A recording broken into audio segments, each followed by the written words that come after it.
Shabbat Shalom Yesharella. First and foremost, I want to give all praises and glory to Yahweh, Bahashem, Yahushai, Bahashem, Rachah Kodash. Double honors to the apostles and elders of Great Millstone. Peace and blessing to the Ofle Akim that's preached the word in all truth and sincerity, along with your Israelite foreigner brothers that are like the heathens.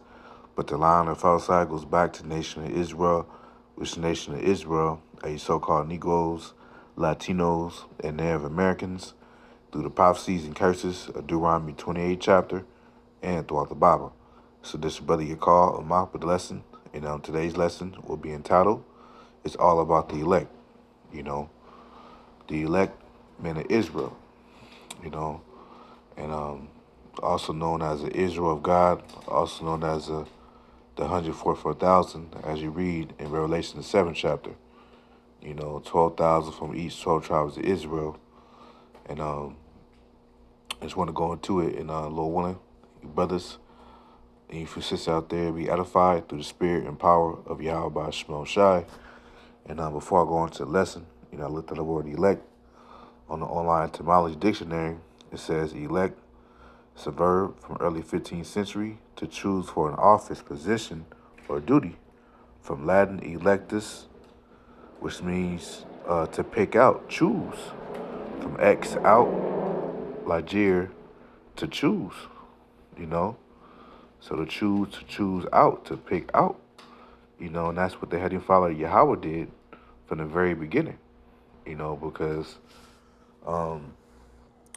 we go into the first account, with our Lord Yahweh Shai, when he was, after he had got done, finished saying the parable of the sower and the seed, this is what his disciples said to him, And this is Matthew 13 and verse 10. It says, And the disciples came and said to him, Why speakest thou unto them in parables? He answered and said unto them, Because it is given unto you to know the mysteries of the kingdom of heaven, which they were the elect at that time, along with the other believers. But start off with the disciples. It says, But to them it is not given. Right, so it wasn't given the rest of the Israelites that heard the Lord Yahweh Shai say the sower and the seed parable. It wasn't given unto them to receive it, to receive the knowledge, the mysteries of the kingdom of heaven, which is knowing the prophecies and stuff, man. Knowing the true understanding of the scriptures. It says, verse 12, it says, For whosoever have, to him shall be given, and he shall have more abundance. But whosoever have not, from him shall be taken away, even that he have. And right, and that's the thing. That's a very fearful thing, being the truth, Akim. We don't know our lots. We don't know our fate. That's why we always say, Lord willing, we part of the elect, that we endure to the end, because this truth can be taken from us. It's not how much wisdom you have. It's not how much. It's not about how good you can break down the precepts, being eloquent. It's not. It's not. It's not about how you can be liked by men, but if you're not loved by your Heavenly Father Yahweh, but you loved by men, that don't matter, man. You know.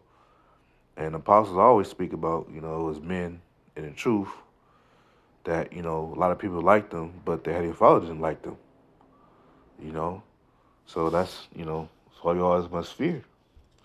But not to deviate from the topic of my lesson, it's all about the elect, man. Because when you go to Sirach 17, verse 10, it says, And the elect shall praise his holy name. And right, and the elect, once again, is 144,000 as well as the one third. It starts off with the 144,000, which will be the governing body, with Yahweh Shai in the kingdom. 12,000 Israelite men from each 12 tribes of Israel, as well as the rest of the one third, which consists of men that's believers in Yahweh by Shemel Shai, that's helps to the prophets, ministers to the prophets, to the ministry and the prophets, and then women and children that will be saved by the elect men, And let's go to Isaiah, and this is a simple lesson I can, you know, um, just jotted down a few precepts, You know, this is Isaiah 10 and 20. It says, "And it shall come to pass in that day that the remnant of Israel and such as are escaped of the house of Jacob shall no more again stay upon him that smote them, but shall stay upon the Lord Yahweh, the Holy One of Israel, in truth and right." So this proves that the remnant, or the also known as the elect, is going to come back, because everybody's back in their lots, you know. And let's look at that word remnant, just for edification's sake.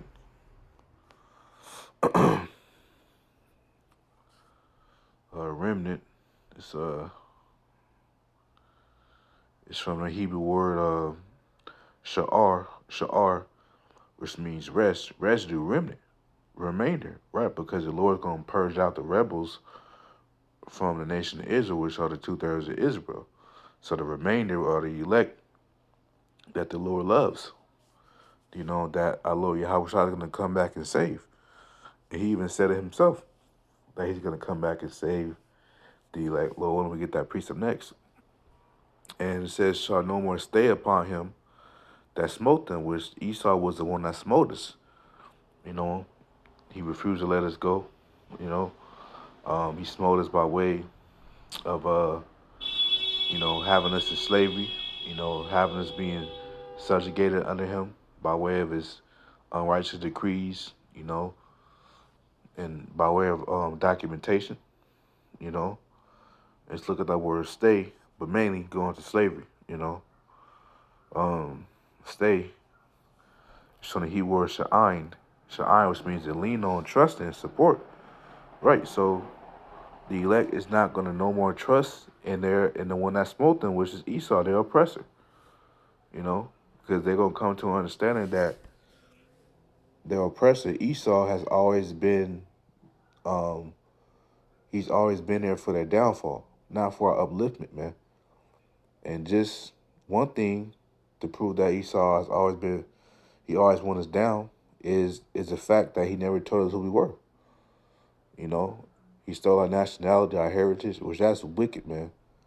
He stole a whole other person's identity, That's hatred and that's wicked, man.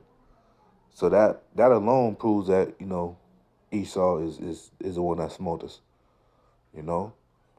It says, "But shall stay or lean on, put their trust in upon the Lord, the Holy One of Israel, in truth." So the elect is going to trust in Yahweh by Shemon Shai and not in carnal salvation by way of men, not by way of their oppressors, Esau, and the heathen nations, It says, "The remnant shall return, even the remnant of Jacob, unto the mighty power." And right? So only the remnant is going to return and be saved, you know. And I had said earlier, our Lord Yahweh Shai even said it himself, that he's going to come and deliver the elect,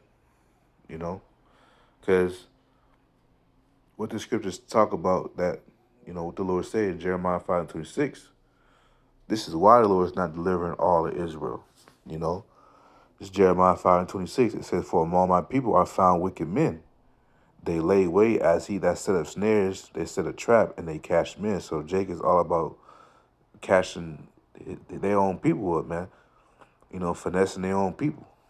Rather be these loans, these PP loans, these, just trying to get over Jake, man.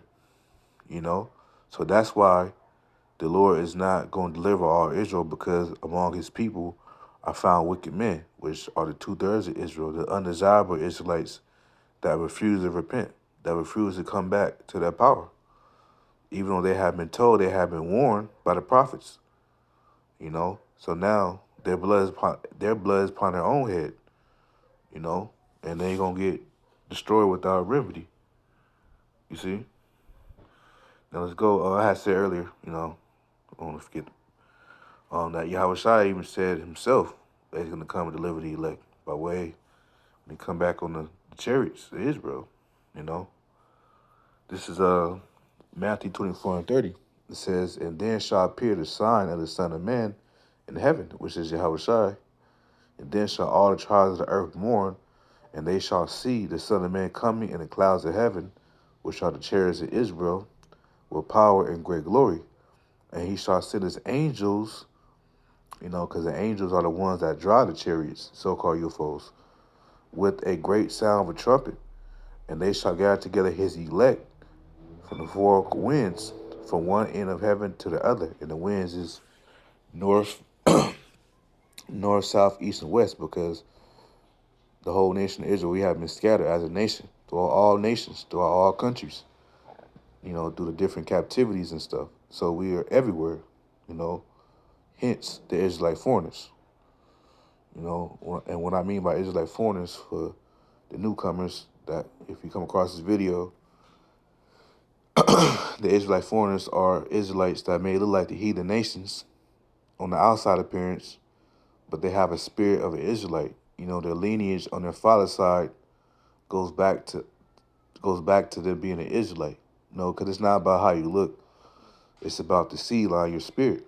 So if your spirit resonates with this truth, if you feel, um, this, even if you do look like a so-called Chinese person, but if you feel this truth, then more likely you're Israelite, man.